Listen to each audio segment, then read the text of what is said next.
I'm going to show you how to play right or wrong on guitar. If you find this video helpful, please like and subscribe. I'd really appreciate that. Let's get started. For this song, you'll be in standard tuning with your capo on the 2nd fret. The chords you will need are E minor, open 2-2, open, open, open, open 2-2, open, open, open, and C, open 3-2, open 1, open, open 3-2, open 1, open. And I'm saying the frets relative to the capo being on 2, right?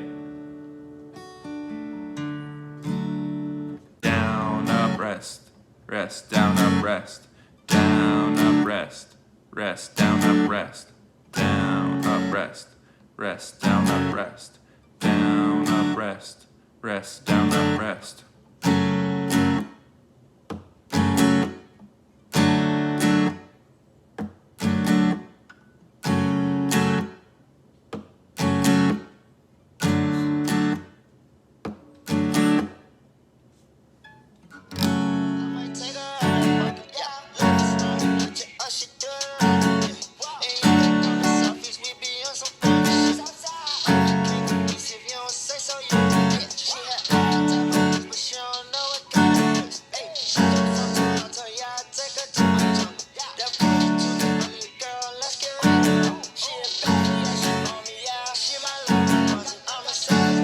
And that's it. Thanks for watching. Hey, let me know some other songs you want to learn down in the comments, and I'll see you in the next video.